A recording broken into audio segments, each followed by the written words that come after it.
Hey, comment allez-vous? Alors moi, perso, ça va. Sauf que de temps en temps, dans cette vidéo, vous allez m'entendre parler avec le nez bouché. Oh là là, c'est le Covid, au secours, il faut absolument que j'aille me faire planter un coton-tige géant dans les narines, sinon je vais mourir, je le sens. Alors surtout, un conseil, mettez votre masque durant le visionnage, on ne sait jamais, les antivirus sur les ordinateurs ne vous protégeront pas du virus du Covid. Ah là là, désolé, j'étais en mode formatage BFM TV. Bon, sinon, dans cette vidéo, on va entendre une bonne nouvelle. Je dirais même, on va entendre la bonne nouvelle. Oui, parce que j'avoue que l'épisode 1 avec Harris peut provoquer l'attente d'une bonne nouvelle de par toutes ces mauvaises nouvelles accumulées les unes derrière les autres qui n'en sont pas réellement des mauvaises non plus, vu que ça annonce quand même le retour imminent de Jésus-Christ. Alors, c'est parti, on y va pour la bonne nouvelle. Et j'aimerais commencer par vous dire quel est le but aussi de cette vidéo en vous disant cette phrase qui en a découragé plus d'un rien que d'en entendre ces mots. Écoutez. Cette vidéo est un appel à faire la volonté de Dieu. Oh là là, trop dur, il faut faire un effort et tout, on va pas s'en sortir, puis ça commence toujours comme ça, et à la fin on se retrouve embarqué dans une secte. Non, moi je refuse, allez, je quitte cette vidéo sur le champ. Alors, rassurez-vous, vous pouvez rester parce que on va briser toutes les mauvaises appréhensions et découvrir quelle est la véritable volonté de Dieu. Et on va voir à quel point c'est simple et surtout inattendu pour le coup, en tout cas très loin de ce qu'on pourrait s'imaginer. Et pour ce faire, on va commencer par faire un voyage dans le temps de Moïse, à un moment où Dieu a voulu nous montrer comment échapper à sa colère inévitable qui allait frapper le pays d'Égypte qui refusait de faire sa volonté. Donc, là, on est dans Exode 11 et c'est Moïse qui annonce à Pharaon le dernier fléau qui va tomber sur l'Égypte, du fait que Pharaon refusait de libérer une fois de plus le peuple de Dieu, puis il refusait aussi d'accepter que Dieu était le Tout-Puissant et préférait continuer d'adorer les multiples faux dieux de l'Égypte qui étaient en fait des démons, quitte à recevoir des plaies de la part du vrai Dieu, qui n'ont fait que irriter sa colère et endurcir son cœur contre Dieu. Voilà, c'était pour vous remettre dans le contexte, et ce dernier fléau allait durer une seule nuit. Allez, j'en dis pas plus, et je cite donc dans Exode chapitre 11 au verset 4, et là c'est Moïse qui s'adresse à Pharaon. Je cite. Moïse dit, ainsi parle l'Éternel. Vers le milieu de la nuit, je passerai au travers de l'Égypte, et tous les premiers-nés mourront dans le pays d'Égypte. Depuis le premier-né du Pharaon, assis sur son trône, jusqu'au premier-né de la servante qui est derrière la meule, et jusqu'à tous les premiers-nés des animaux. Il y aura dans tout le pays d'Égypte des grands cris tels qu'il n'y en a point eu et qu'il n'y en aura plus de semblables. Mais, parmi tous les enfants d'Israël, depuis les hommes jusqu'aux animaux, pas même un chien ne remuera sa langue afin que vous sachiez quelle différence l'Éternel fait entre l'Égypte et Israël.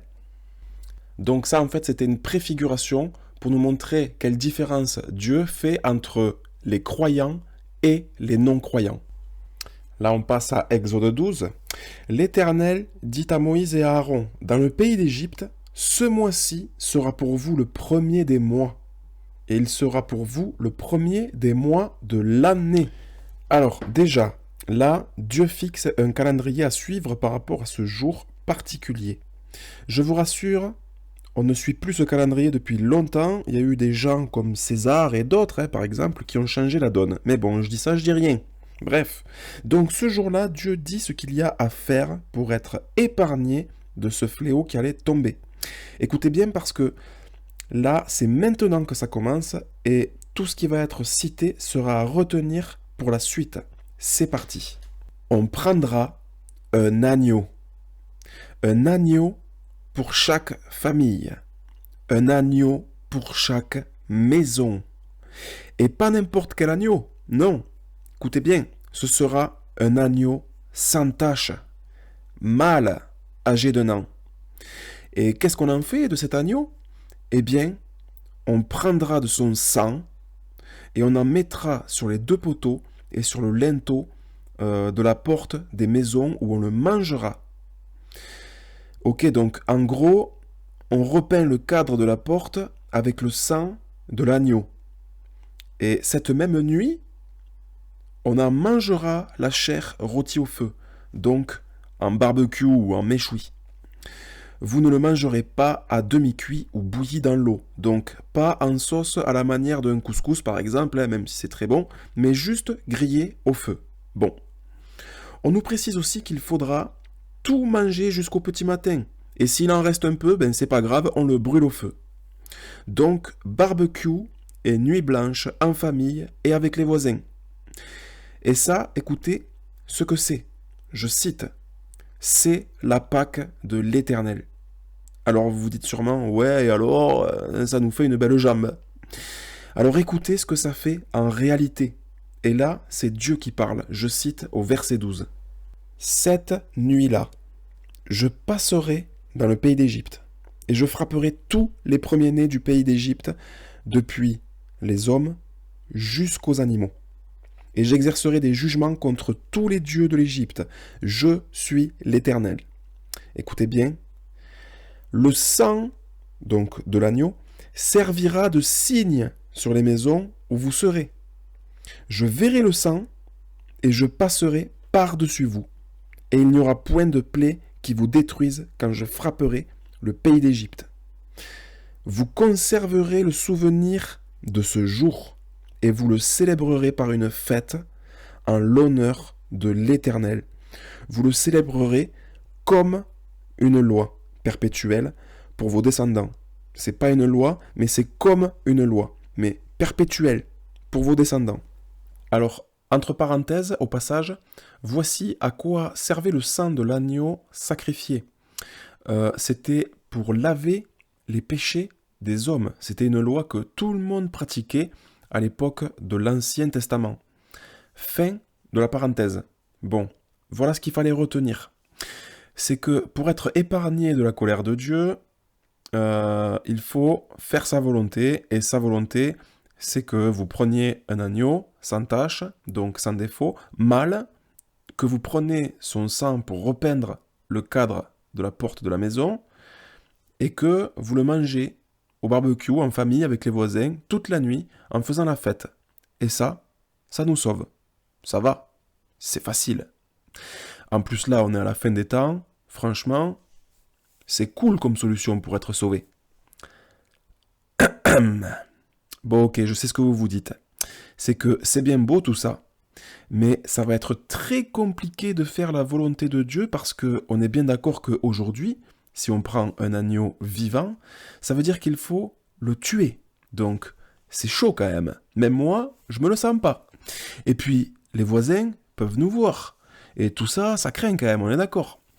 Puis, il faut repeindre la porte de la maison avec le sang. On imagine très bien la situation dans laquelle on n'aurait même pas le temps de faire un barbecue avec l'agneau, qu'on se ferait embarquer directement par la police qui aurait été prévenue par un voisin traumatisé par la scène, et avec en prime un article nous concernant dans le journal, dans la rubrique Faits divers, avec pour titre Bienvenue chez les fous. Donc voilà, la solution miracle tombe à l'eau. Plouf, c'est dommage. Ou alors, dans l'idéal, ça serait qu'il y ait un agneau spécial. Mais bon. Voilà, c'est la fin de cette vidéo. Au revoir et merci. Allez, j'arrête mes plaisanteries et ne vous inquiétez pas parce que Dieu a tout prévu. Si il nous dit de nous souvenir de ce jour de la Pâque à vie, c'est pas pour rien.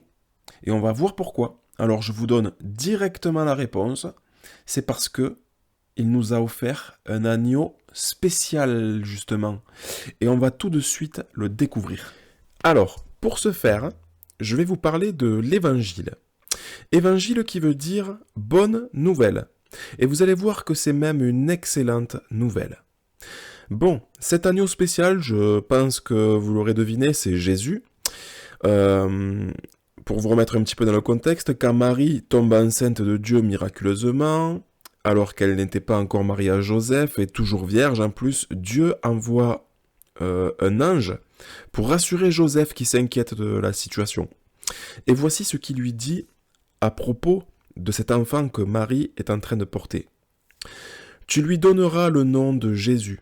C'est lui qui sauvera son peuple de ses péchés. Alors déjà, il n'est même pas encore né qu'on comprend pourquoi il a été envoyé, pour sauver son peuple de ses péchés. Mais en cas que on n'aurait pas compris, en plus, il faut savoir que le prénom Jésus veut dire Dieu sauve. Donc là, le message de Dieu est très clair. Il nous envoie son Fils pour nous sauver. Bon, maintenant, quel est le rapport avec l'agneau de la Pâque de Dieu dans le temps de Moïse, ce jour particulier que nous devons nous souvenir à vie? Un jour où le jugement de Dieu tombe, sa colère frappe tout le monde, sauf ceux qui ont fait la volonté de Dieu, qui était de sacrifier un agneau et de répandre son sang sur sa maison. C'est parti. Alors là, pour vous remettre aussi dans le contexte, on est dans 1 Jean, et là c'est Jean le Baptiste qui est le dernier prophète envoyé par Dieu, juste avant Jésus, celui qui baptise d'eau. Bon, là il s'adresse à une foule d'hommes et de femmes qui venaient pour se faire baptiser par lui. Et il les prévient en disant que lui, il baptise d'eau, mais que celui qui viendra après lui nous baptisera du Saint-Esprit parce qu'il est plus puissant que lui encore. Et il en rajoute une couche en disant qu'il n'est même pas digne de porter ses chaussures, en gros. Alors, que bon, Jean le Baptiste, c'est quand même un prophète de Dieu. Mais c'est pour nous faire comprendre que celui qui vient juste après lui, il est plus grand qu'un prophète, c'est autre chose qu'un prophète, c'est plus puissant qu'un prophète. Il est carrément celui que tous les prophètes ont prophétisé, le fameux Messie envoyé par Dieu, celui que tout le monde attend pour être sauvé. Et qui voilà, le lendemain même où il annonce ça, Jésus-Christ, qui vient lui aussi pour se faire baptiser d'eau par Jean le Baptiste. Et Jean, au moment où il aperçoit Jésus au milieu de la foule, écoutez qu'est-ce qu'il dit devant tout le monde. Voici l'agneau de Dieu qui ôte le péché du monde. Ah, vous entendez ce beau surnom, l'agneau de Dieu? Donc, un agneau envoyé par Dieu, c'est même son agneau à lui. Le voilà notre agneau spécial. Et il précise que cet agneau de Dieu, il est là pour ôter le péché du monde. Bon, comme on l'a vu avec la Pâque de Dieu en Égypte, l'agneau servait à nous épargner de la colère de Dieu. Mais aussi, il faut prendre en considération la loi sur le péché que Dieu a donnée à Moïse, qui consiste à sacrifier un animal en guise d'offrande pour obtenir le pardon des péchés. C'est par le sang versé que les péchés étaient pardonnés, pour éviter la colère de Dieu. Une loi perpétuelle pour toujours. Donc maintenant, on revient sur notre agneau spécial. Et donc on voit que Jésus se fait appeler l'agneau de Dieu. Donc déjà, on sait que l'agneau, il est là pour nous épargner de la colère. Mais lui, on nous dit en plus qu'il ôte le péché du monde. Donc en prime, il supprime le péché. Il est quand même spécial cet agneau. Alors pourquoi spécial? Ou plutôt je dirais, pourquoi unique? Bon, Jésus, l'agneau de Dieu, est un agneau mâle, sans tache et sans défaut. Pourquoi sans tache et sans défaut? Parce qu'il n'a jamais commis de péché. C'est le sans faute, c'est le perfect. Comment est-ce possible? Parce que quiconque est né de Dieu n'a pas le péché en lui. Et nous, on est né de Adam et de Ève, qui nous ont redonné en gros le gène du pécheur de génération en génération. Voilà pourquoi on est de nature des pécheurs. Mais lui, Jésus, est né de Dieu, donc sans le gène du pécheur. Et il est donc sans tache et sans défaut. Et il n'est pas venu pour se la péter devant tout le monde, non! Il a été envoyé dans le but d'être sacrifié comme un agneau sans tache et sans défaut pour laver les péchés du monde une bonne fois pour toutes. Comme le prophète Ésaïe nous l'annonce dans l'Ancien Testament, je cite, Ésaïe 53 au verset 7, « Il a été maltraité et opprimé. Il n'a point ouvert la bouche, semblable à un agneau qu'on mène à la boucherie, à une brebis muette devant ceux qui la tondent. Il n'a point ouvert la bouche. » Là, bien évidemment, il parlait d'avance de l'agneau de Dieu qui devait venir pour être sacrifié sans broncher. Pourquoi sacrifier?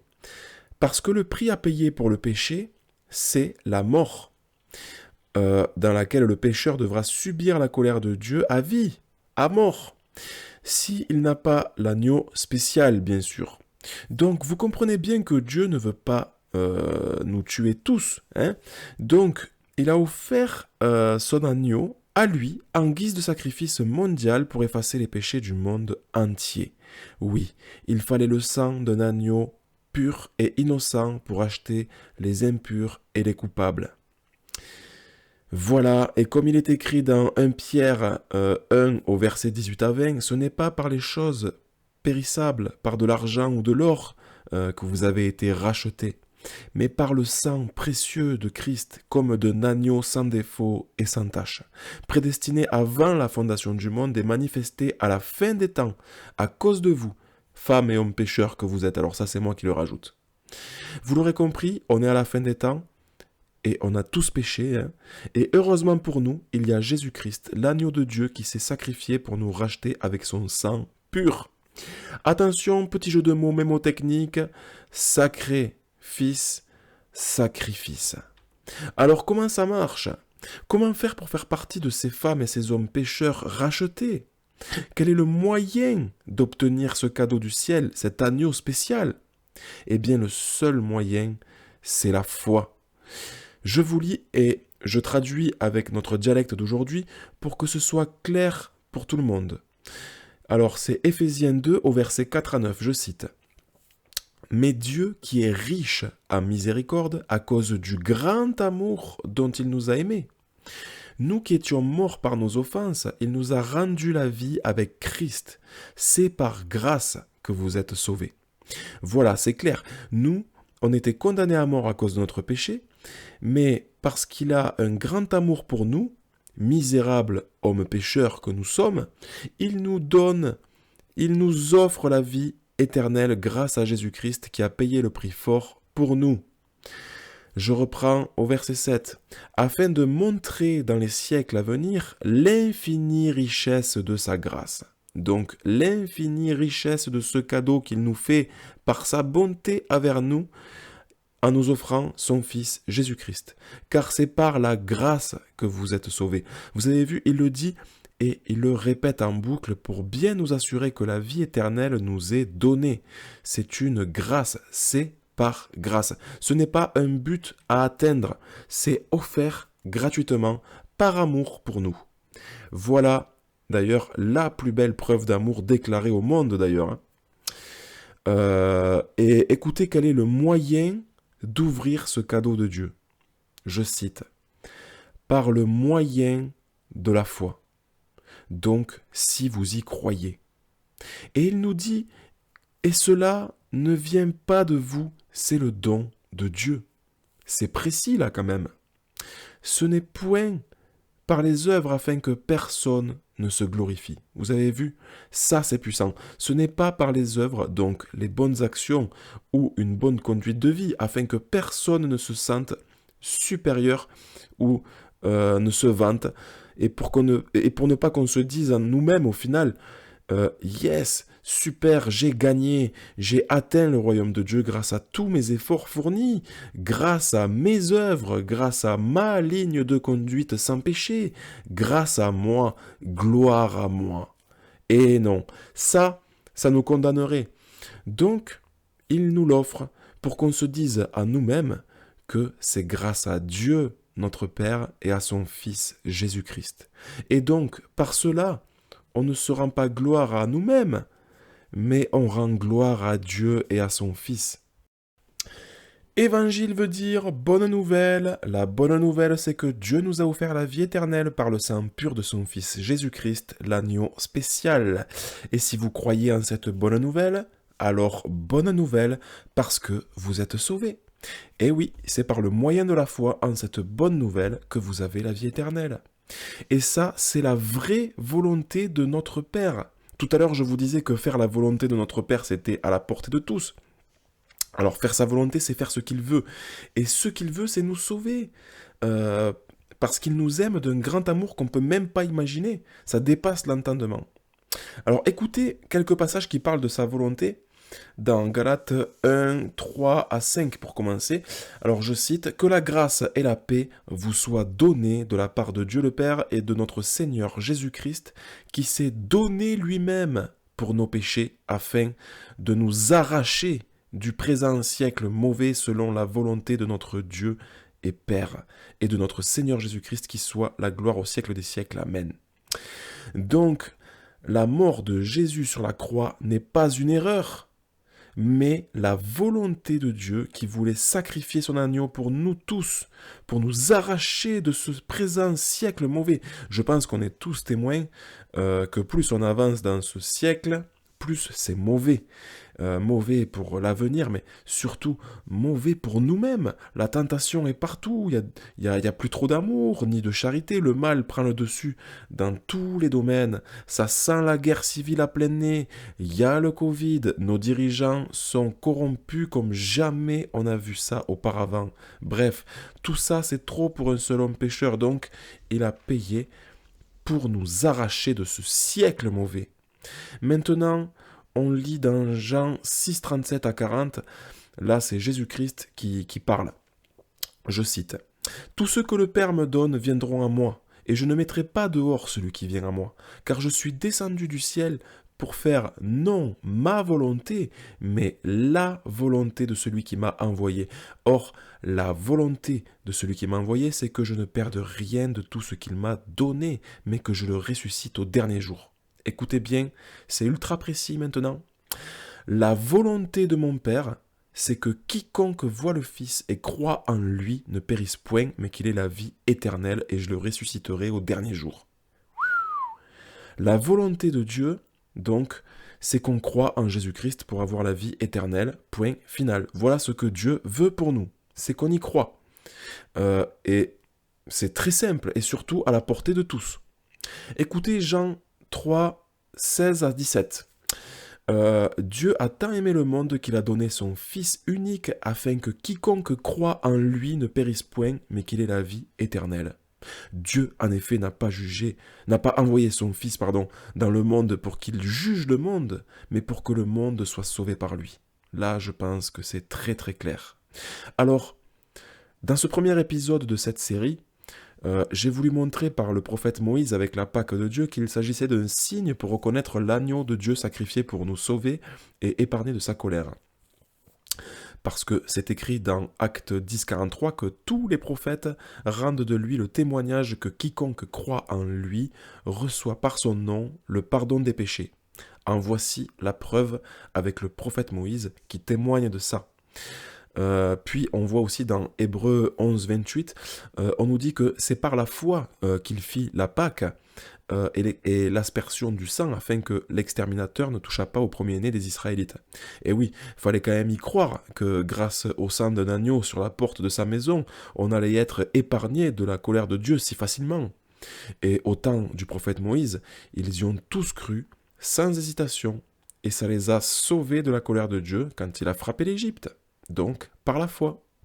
Écoutez ce que nous enseigne Jésus qui nous parle de ce moment-là avec Moïse, justement, dans Hébreux 3, verset 4. « Chaque maison est construite par quelqu'un, mais celui qui a construit toute chose, c'est Dieu. Pour Moïse, il a été fidèle dans toute la maison de Dieu, comme serviteur, pour rendre témoignage de ce qui devait être annoncé. » Donc l'agneau de Dieu. Mais Christ l'est comme fils sur sa maison, et sa maison, c'est nous. Pourvu que nous retenions jusqu'à la fin la ferme confiance et l'espérance dont nous nous glorifions, donc la foi. C'est pourquoi, selon ce que dit le Saint-Esprit, aujourd'hui, si vous entendez sa voix, n'endurcissez pas vos cœurs, comme l'a fait Pharaon, par exemple. Ce que Jésus nous fait comprendre, c'est que la Pâque de Dieu au temps de Moïse, avec le sang de l'agneau, c'était un signe qui annonçait Jésus-Christ lui-même en tant qu'agneau de Dieu. Et ce signe, il nous le traduit. Il nous dit que la maison, c'est nous. Donc, le sang de l'agneau, qui épargne la colère de Dieu, c'est son sang à lui. Et la porte de la maison, c'est notre cœur, qu'il ne faut pas endurcir, qu'il faut laisser ouvert. Donc, si on croit dans notre cœur que le sang de l'agneau de Dieu nous a sauvés, alors la colère de Dieu nous est épargnée et la vie éternelle nous est donnée. Et vous savez quoi? En plus, pour couronner le tout, Jésus-Christ, l'agneau de Dieu, n'a pas été sacrifié n'importe quel jour. Et non, il a été sacrifié le jour de la Pâque. Voilà pourquoi il fallait qu'on s'en souvienne à vie. On le voit dans Matthieu 26 au verset 1. Il annonce à ses disciples 2 jours avant qu'il va être sacrifié pour le jour de la Pâque. Je cite, « Vous savez que la Pâque a lieu dans 2 jours et que le Fils de l'homme doit être livré pour être crucifié. » Incroyable. Si ça, c'est pas un signe, je vois pas ce que c'est. Mais, il manque encore 2 signes qui figurent dans Exode 12 à propos de la Pâque de Dieu sur la manière de procéder. Et on y va au verset 21. Moïse appela tous les anciens d'Israël et leur dit, « Vous prendrez ensuite un bouquet d'hysope. » Donc ça, c'est à retenir. « Vous le tremperez dans le sang qui sera dans le bassin et vous toucherez le linteau et les 2 poteaux de la porte avec le sang. » Voici une autre ordonnance que Dieu donne à propos de la Pâque, et après on regarde comment Jésus est mort pour comparer et voir s'il y a un signe. Et là on est toujours dans Exode 12 au verset 43. L'Éternel dit à Moïse et à Aaron, voici une ordonnance au sujet de la Pâque. On ne la mangera que dans la maison. Vous n'emporterez point de chair hors de la maison, donc pas de doggy bag à emporter. Et vous ne briserez aucun os. Et ça, c'est à retenir. Et maintenant, on va lire Jean 19. Alors là, je ne vais pas tout vous lire, sinon ça serait beaucoup trop long, mais je vous remets dans le contexte vite fait et lire les grandes lignes. Donc là, Jésus-Christ, l'agneau de Dieu, est crucifié sur la croix le jour de la Pâque et il demande à boire. Et voilà comment les soldats vont lui donner à boire. Je cite donc à partir du verset 28. Après cela, Jésus, qui savait que tout était déjà consommé, dit, afin que l'écriture fût accomplie, « J'ai soif. » Et il y avait là un vase plein de vinaigre. Les soldats en remplirent une éponge et l'ayant fixée à une branche d'hysope, ils l'approchèrent de sa bouche. Quand Jésus eut pris le vinaigre, il dit, « Tout est accompli. » Et baissant la tête, il rendit l'esprit. Bon, et comme le jour de la Pâque tombait le jour de sabbat, ils étaient dans la crainte de laisser les morts sur la croix parce qu'il n'y avait pas que Jésus ce jour-là qui avait été crucifié. Alors les Juifs ont demandé à Pilate, qui est un équivalent de Castex dans notre contexte à nous, de sortir les crucifiés de leur croix et de leur briser les jambes pour les achever, quoi. Alors je lis simplement les versets qui parlent des signes de la Pâque avec les conditions à respecter à propos de la Pâque avec l'agneau de Dieu. Alors, les soldats vinrent donc et ils rompirent les jambes au premier, puis à l'autre qui avait été crucifié avec lui. S'étant approché de Jésus et le voyant déjà mort, ils ne lui rompirent pas les jambes. Celui qui l'a vu en a rendu témoignage et son témoignage est vrai. Et il sait qu'il dit vrai afin que vous croyiez aussi. Ces choses sont arrivées afin que l'écriture fût accomplie. Aucun os, aucun de ces os ne sera brisé. Voilà. La Pâque de Dieu a été respectée à la lettre. Toutes les conditions sont là. Aucun os n'a été brisé à l'agneau sacrifié et même jusqu'à l'hysope. Le sacrifice de l'agneau est donc parfait et franchement, on pourrait détailler encore plus, mais c'est bon déjà. Le but était de vous montrer que tout est accompli depuis ce jour. Et je le dis, je le répète, si vous croyez en cela, dans votre cœur, eh bien, gloire à Dieu et à son agneau Jésus-Christ, parce que vous avez la vie éternelle. En tout cas, vous avez vu, c'est fort en chocolat tout ça, comme on dit. Tiens, d'ailleurs, petite parenthèse là en parlant de chocolat. Vous ne trouvez pas qu'il y a quelque chose qui cloche là au niveau de la Pâque d'aujourd'hui? Non, parce que la loi que Dieu nous a donnée, enfin, il ne dit pas que c'est une loi, il dit que c'est comme une loi. Bon, eh bien, c'est qu'on doit se souvenir de ce jour et parler de la Pâque de Dieu, avec l'agneau, à tous nos descendants, donc à tous nos enfants, et ça à vie, et célébrer une fête ce jour-là en l'honneur de l'Éternel. Alors, normalement, la première des choses qui doit venir à l'esprit de nos enfants, quand on parle de la Pâque, c'est l'agneau, direct. Sauf que, aujourd'hui, c'est plus le cas. C'est plus l'agneau qui vient à l'esprit de nos enfants, mais c'est le lapin. Et oui, Aujourd'hui, c'est un fait. Si vous entendez le mot Pâques, la première chose qui vous vient à l'esprit, c'est le lapin, le chocolat, les cloches, et à la limite, s'il y a un agneau qui vient, ça sera un agneau accompagné de flageolets. Bon, et à votre avis, qui nous a bien pris pour des cloches en nous faisant le coup du lapin? À part le malin, qui est aussi le père du mensonge, alias Satan, franchement, je ne vois pas qui ça pourrait être. Alors, j'imagine que certains bondiront en entendant ce genre de discours en se disant que c'est arriéré ou extrémiste de penser comme ça et que, en soi, il n'y a rien de mal à faire croire à nos enfants que le jour de la Pâque, il y a un lapin qui vient cacher des œufs en chocolat et qu'une fois qu'il est passé, il faut aller à la chasse aux œufs avec un panier. Et même au fond, ils se diront qu'il faut être un mauvais parent pour venir gâcher comme ça la magie de la Pâque qui séduit et qui remplit de joie le cœur de nos petits-enfants. Alors, si je peux me permettre de faire passer un petit message à celles et ceux qui prennent le bien pour le mal et le mal pour le bien. Parce que là, il s'agit quand même d'un mensonge que les parents prennent plaisir à faire croire à leurs enfants tout en pensant que c'est bien. Et que, à la limite, le seul danger potentiel qu'ils voient venir sur leurs enfants, c'est que, en consommant trop de chocolat, ils risqueraient d'avoir une crise de foie. Tout ça pourquoi? Parce qu'ils n'ont pas vu la carotte arriver en leur faisant le coup du lapin. Alors permettez-moi de vous montrer quelle est la carotte, donc le piège pour vos enfants. Alors, le réel danger pour vos enfants, c'est pas une crise de foi. Non, le véritable danger, c'est une crise de la foi. Et oui, le malin est bien plus malin que vous l'imaginez. Et il sait très bien que le salut, donc la vie éternelle, s'obtient par le moyen de la foi en l'agneau de Dieu qui est Jésus-Christ. Et lui, il ne veut pas que vous soyez sauvés en croyant en l'agneau. Donc forcément, Satan, il a sorti le lapin de son chapeau.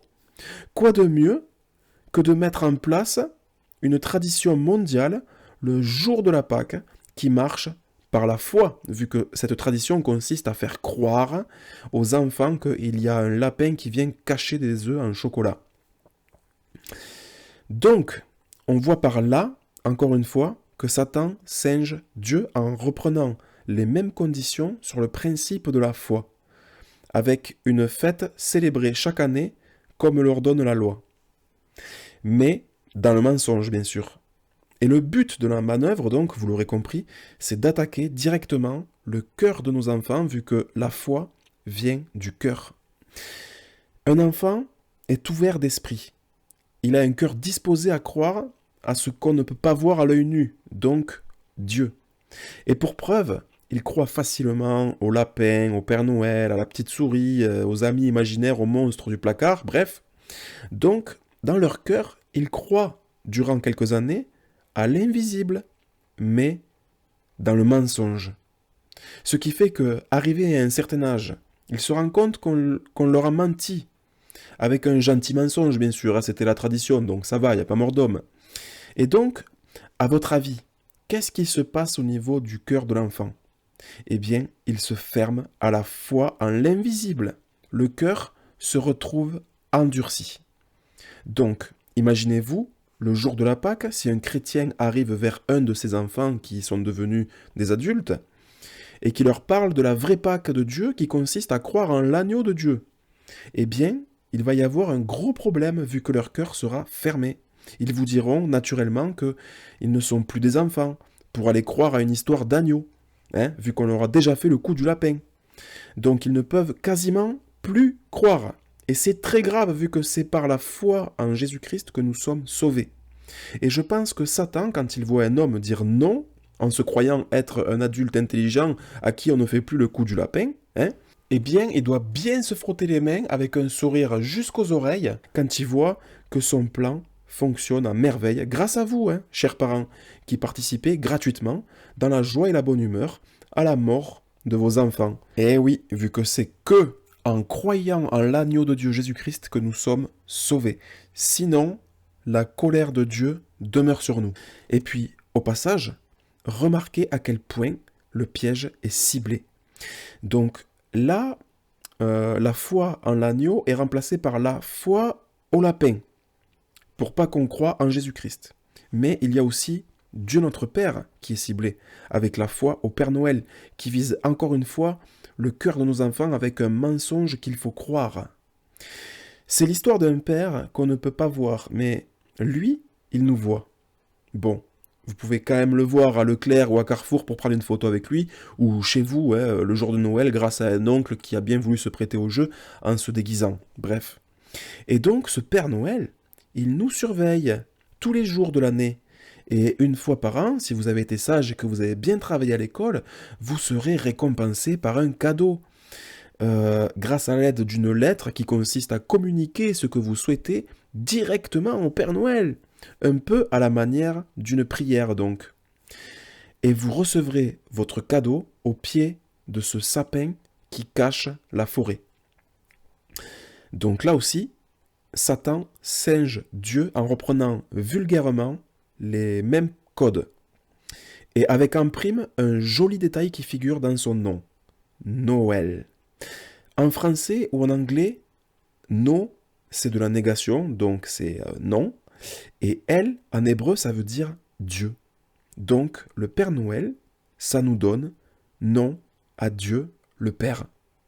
Donc, si vous croyez en l'histoire mensongère de ce Père dans votre cœur, vous serez disposé à dire non à Dieu, notre Père.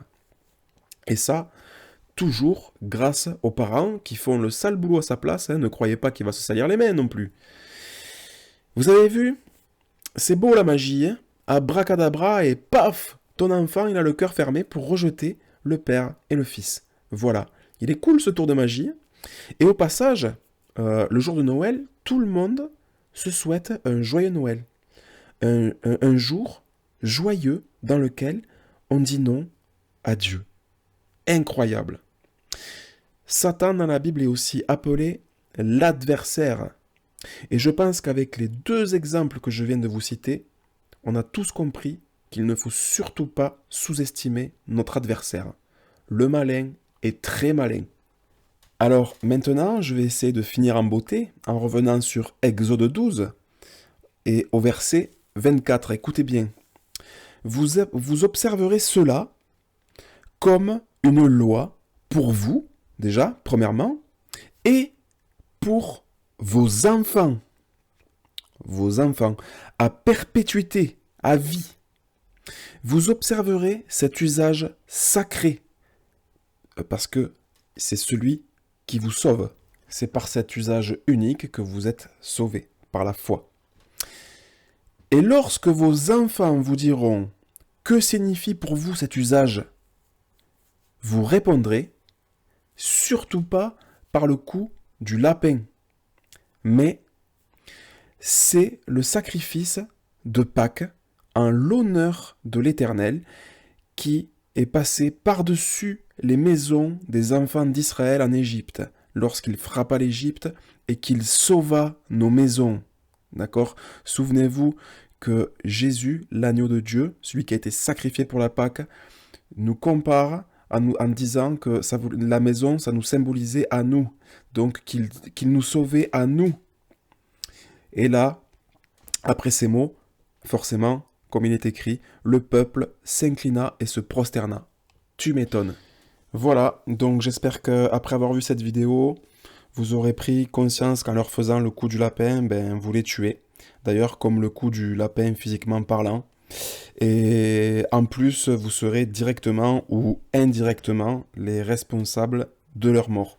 Tout simplement parce que, déjà c'est écrit dans Jean 3,36 que celui qui croit au Fils a la vie éternelle, et celui qui ne croit pas au Fils, celui-là, il ne verra point la vie, mais la colère de Dieu demeure sur lui. Elle ne passera pas par-dessus. Elle demeurera sur lui. Alors maintenant, ma question pour celles et ceux qui n'étaient pas au courant du tout, c'est qu'allez-vous faire? Continuer avec la Pâque de Dieu qui sauve, donc la foi en l'agneau de Dieu Jésus-Christ, ou continuer avec le Pâque de Satan qui condamne, avec la foi au lapin crétin et le Père Noël. Alors, je précise quand même entre parenthèses que le but n'est pas de faire culpabiliser, mais de faire réaliser les choses.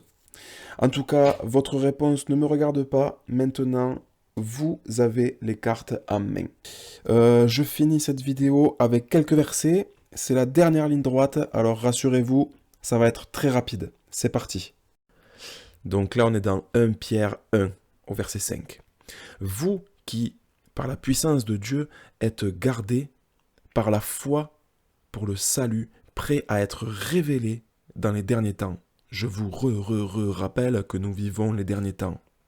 C'est là ce qui fait votre joie, quoique maintenant, puisqu'il le faut, vous soyez attristés pour un peu de temps par diverses épreuves, afin que l'épreuve de votre foi, plus précieuse que l'or périssable qui cependant est éprouvé par le feu, ait pour résultat la louange, la gloire et l'honneur lorsque Jésus-Christ apparaîtra. Lui que vous aimez sans l'avoir vu, en qui vous croyez sans le voir encore, vous réjouissant d'une joie ineffable et glorieuse parce que vous obtiendrez le salut de vos âmes pour prix de votre foi. Je cite dans Jean 3, 35. « Le Père aime le Fils et il a remis toutes choses entre ses mains. Celui qui croit au Fils a la vie éternelle. Celui qui ne croit pas au Fils ne verra point la vie, mais la colère de Dieu demeure sur lui. Comme en Égypte au temps de Moïse, celui qui ne croit pas à l'agneau de la Pâque de Dieu recevra la colère de Dieu. » 1 Timothée 1,15, je cite, « C'est une parole certaine et entièrement digne d'être reçue, que Jésus-Christ est venu dans le monde pour sauver les pécheurs, dont je suis le premier. » Frères et sœurs, nous vivons les temps de la fin.